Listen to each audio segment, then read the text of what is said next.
What's the problem with that? I don't care. What's the problem with that? Yeah, I don't care. What's I the don't care. problem with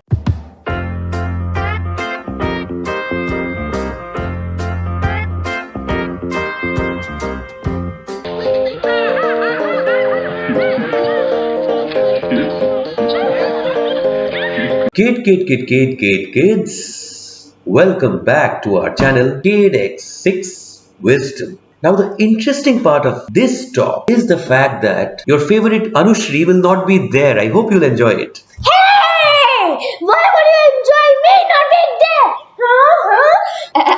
Even if I'm not there, Anushri will be there definitely in this channel. It's Kinex's wisdom. Thank You're you. the one who's giving the answers. Thank you so much. Today's topic is something which is, should I say? Yeah. Thoughts. Oh my god. Catch the thoughts from every direction. Thoughts. Become a prey to all the thoughts. Oh my god. Become emotional.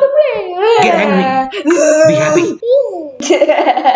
Think, my dear friends. You're thinking all the time, right? Yes. But do you think that you need to think or you need to understand why you're thinking?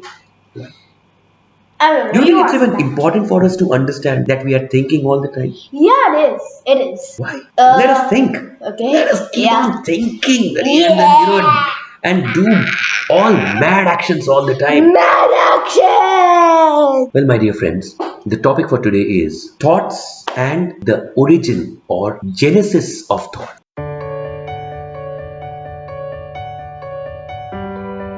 Where the thoughts come from. You may feel that this is a useless topic. Why do we really need to know where the thoughts come from? Do we really need to know that? Yeah, we do. What do we do with it? Let the thoughts come. Let us act the way the thoughts take us. Let's keep on acting. Why do we need to understand where the hell thoughts come from? According to us, we need to understand. All of us. This is what we will cover in this video, my dear friends. What is a thought? For that, let's break the process of thinking into 5-6 parts. The first thing is 5 senses.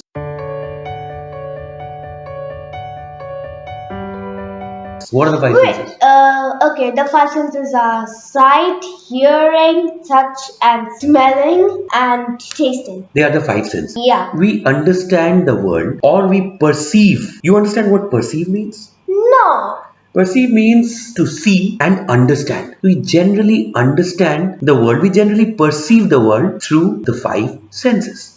Oh, Isn't okay. that so? The 5 senses can be combination of 5 senses. Let's say the doorbell rings at 6 p.m. What happens then? I know it is Papa because Papa always comes at 6 p.m. So I run because I hear the doorbell and I open the door and I see it's my dear Papa. Well, so now you can see that there are 5 senses which are involved. Which are the Yeah. 2 senses that you talked about just now? Sight and hearing. Correct. First of all, it was hearing, then the sight. Now let's talk about the next thing. The next thing is called impulse.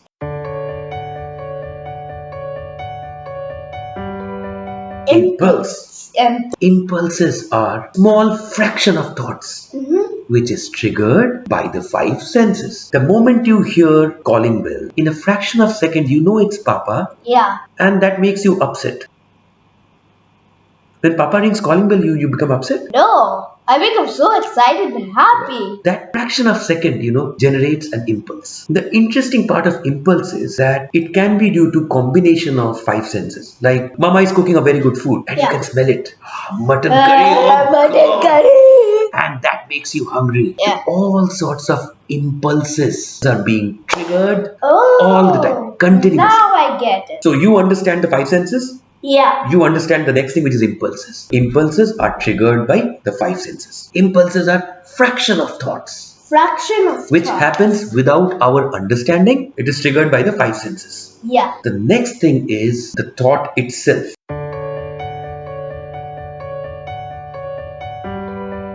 Group or cluster of impulses leads to thought. See, impulse does not happen in your mind in terms of a language. It happens exceedingly fast without your understanding. Oh. A thought may happen in your mind in terms of either emotion or it can happen in your mind through language also. Yeah. 6 p.m. doorbell rings. Papa! Comes to your mind. Maybe if Papa has promised to give you a present because you scored good marks, then before Papa, my present or my gift may come to your mind, correct? See, I knew it that, he doesn't get happy when Papa comes. It's the gift. Do you always bring a I'm gift? upset. Do you always bring a gift? Uh, No, right? You want my I was gift. giving example. We talked about the five senses, the impulses. Yeah. We talked about thoughts. So a group of or a cluster of impulses may lead to thought. A thought can be in form of a language. We all know what thoughts are basically. Yeah. So I'll not get much into the depth of it, but anything that we are thinking at any point of time are the thoughts which are triggered by the impulses. Impulses are triggered by the five senses. And the next thing, which is very, very important, is what? Emotions? There you are. There can be multiple kinds of emotions. Emotions are the things which can make your thought more strong or more weak. Okay. And generally with every thought is associated with some sort of an emotion. There can be different categorizations for emotions, but broadly speaking, there are about 7-8 kinds of emotions. They're like happiness, sadness or misery, okay? Anger. Fear, Anger. anger, Jealousy. yes, Yeah. contempt. There can be disgust. I find it disgusting, absolutely. It can be dislike, or like, or whatever. So different kinds of emotions. It's the emotions which gives power to our thought. Thoughts are joined by emotions, then the thoughts become so strong. Let's go to the next part of it. So we talked about five senses, impulses, Emotions. thoughts, and emotions. And the next step is something which is not talked about much in the western part of the world, but towards the east, that is particularly India, a lot of people talk about it. And people have been talking about it since thousands of years. If you loosely translate that in English, the word would be ego.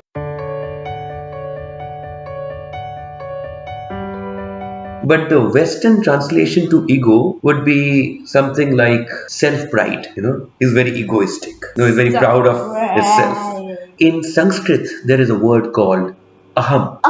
A-H-A-M. Aham. If you translate it literally, probably it would mean myself, me. Or do you mean Yeah. identification? So basically, yeah, exactly. Aham are the things which defines you. What are the things that define you? Can you tell me, Anushri? My school, where Yes. I go to. I live in Qatar. Mhm. My nationality is India. Correct. Indian. Indian. Yes. I speak Bengali. It can be a lot many things. I'm And, moody, I'm impulsive, I'm fun loving, I try to travel, so many things which defines you as a person. That I'm well traveled. You may think that I'm very knowledgeable, or you're very knowledgeable. You are in class 4, you love this language. So many things that may define you as a person. I mean, you have created a definition about yourself. Ego can lead to a lot of problems, which we will cover in the next topic. Ego is a big subject in itself. Since we are more focused on the thoughts, we have just covered it succinctly, briefly, okay, so that we understand, what are the things which triggers a thought. Okay, so ego is also one of the parameters. So basically, it's a combination of all the 5-6 points that we discussed.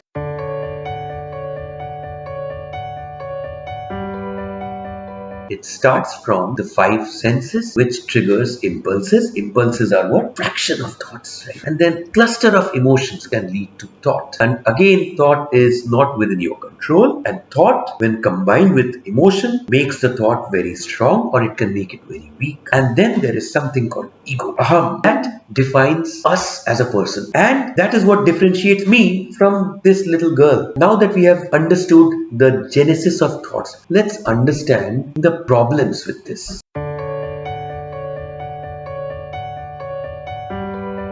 What's wrong if we fall a prey to our thought? You tell me. Do you understand what a prey is, by the way? Yeah, it's like when an animal eats their food. Yeah. So the smaller animal which is being eaten, that becomes the prey to the larger animal, right? Yeah.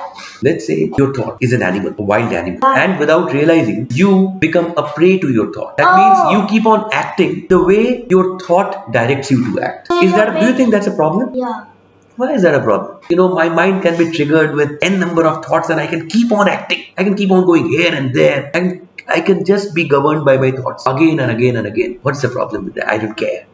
What's the problem with that? Yeah, okay. What's I the don't care. problem with that? Well, let's discuss the problem if we fall prey to our thought process. The most important problem is that we become impulsive, we become reactive. That means, let's say, whatever you see, whatever impulse or emotion your five senses are triggered, immediately you become vulnerable, you fall prey to that. I'll quote an example. Anushri, let's say you have your exams tomorrow and you're supposed to study. Yeah. And it's 4 p.m. You look outside the window, you saw a little girl who is a friend of yours playing outside. Suddenly, that impulse triggers the thought in you that I want to play.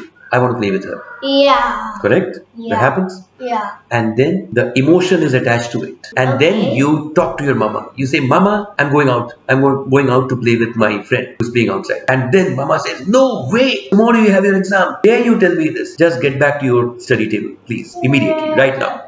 What happens to you? I start crying. I get Yeah, you sad. get upset about it. Again, emotion. Now that emotion of upset, sadness, that intensifies, that makes your thoughts stronger. And then you may get angry. Yeah. You may start banging your book. Like, no. Exactly.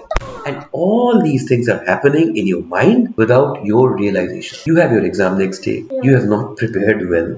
Now, don't study. You know that you'll not get good grades. Yeah. And I know that grades are not very important, but they are important to some extent, right? Yeah. Like they make you happy. If you get good exactly, if you do not get a good grade, You'll be sad. again that will trigger the emotion. So without realizing, you become upset about the situation. All of it is triggered by five senses. Had you not seen the girl outside the window, you wouldn't have become so upset and angry and all of that. And all that Yeah. drama would not have happened Yeah. in your mind. Where is the problem? Is there a problem with the girl playing outside? No. Where's the problem? Problem is there in your mind, right? Yeah. And who created the problem? The girl outside? No. I thought. Thoughts created. Thoughts are intensified with emotions. As I said, now emotions can be positive, it can be negative. Let's say Anushri did not study well, okay, and she has her exams after 2 days, and then she takes a resolve. She thinks to herself, okay, tomorrow morning I'll wake up at 5 a.m. and then I'll study before going to school. I'm going to do it for 2 days,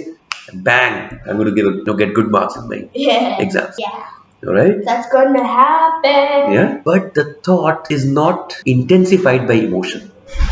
She thought about it, but then there's no emotions attached, or she is not bothered. She didn't think further. What if she scores up very low marks and all, whatever, since she did not study much. Yeah. Suddenly, what happens? Next day morning when she wakes up, alarm bell rings at 5. And then you get angry. And then she gets pissed off, she gets angry, she immediately turns the alarm bell off, wakes up very late, and ends up not going to school. It's terrible, right? Terrible. Well, the other possibility is, let's say this thought that next day morning I'll wake up at 5 a.m. This is triggered by emotion. She pictures herself scoring 25 out of 25 in mathematics, and then she gets really happy about it. She thinks that, Papa is going to be very happy, and she knows that whenever she scores full marks, Papa gets a gift for her. And so she creates this emotion around the thought, so that emotion will trigger her to take positive action. Next day when the alarm rings in the morning at 5, she may think of all of that, and she may actually wake up because of positive emotions being attached to her thoughts. Yeah.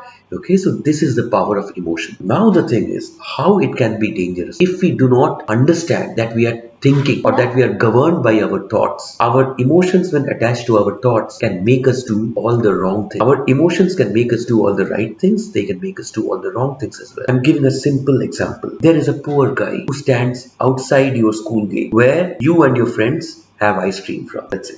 Just an example. I know that I don't give you ice cream much, but let's say, for example, okay, poor guy, every day he watches you having ice cream. One day, there is an emotion of anger which triggers in his mind, and then he takes a stone and he hits your friend who was merrily having ice cream. That action happened because of a thought in his mind, because of the impulses which he has received by looking at you having ice cream. So your thoughts combined with emotions can make you do good or bad. If that translates to action, it can be good action or bad action. Examples of good action are all the engineers, writers, architects, mathematicians, all the people who are doing good to the society. They are triggered by positive emotions, which leads to positive emotions also. emotions are attached to their thought process, which Oh. leads to good action. Okay, let's say you get a very creative design idea. Trust me, there's a lot of emotion attached to it. A painter is painting. There's a lot of emotion attached to his painting. So these Oh. are all the positive emotions which leads to very, very good results, and it leads to very good focus. So the first step is to understand that we are thinking human beings and our thoughts are governed by different impulses, and we need to identify ourselves. We need to basically understand that we are governed by our thoughts and emotions. That is the first step. First step is to understand how thoughts happen and what are the problems if we fall prey to our own thought process. My dear kids, my dear kids, Kids. this, trust me, this is a very, very, very important lesson in your life, because Yeah. you may interact with a lot of people and nobody would really talk about why do we think. And even if somebody talks about something, you may take it as a bizarre and foolish topic and you may not be interested. Yeah. But trust me, this is the most important thing to understand in life. How the thoughts happen within us, how we act based on the thought which has happened in our mind. And in the next part, that is part 2, Part 2. we will cover how to overcome our thought process, which is very, very, very important. So, my dear friends, please be noted that this part, whatever we have, the topic that we have covered, genesis of thought process, is basically incomplete if you do not watch part 2. Yeah. Because part 2, we will It's very address important. the problem, because now we know the problems of overthinking. By the way, overthinking also leads to a lot of other problems like depression, anxiety. Before the exams, you get very anxious. Even if you know everything, you still get very, very worried. Yeah, like You what tend if to I forget. forget something? Exactly. So all these are thoughts triggered by emotions. The first step is to understand that you're thinking. Problem is not outside, problem is inside your mind. Your thoughts are creating problems for you. That is the first thing that you need to understand. With this, we end this session with a happy note, and please do not forget to watch our next episode. 2. And do subscribe to our channel. Yep. And please keep showering your love to us, right? Yeah. That will motivate us to make more and more videos covering good, interesting, general topics for you, my dear kids, which can really make you positive and a happy individual and Yep. make you a good person. And that will create difference in the society. Trust me, positive influence has very, very, very strong power on the other people and the society. With that happy note, see you next time. See you next time. We love you. Bye bye.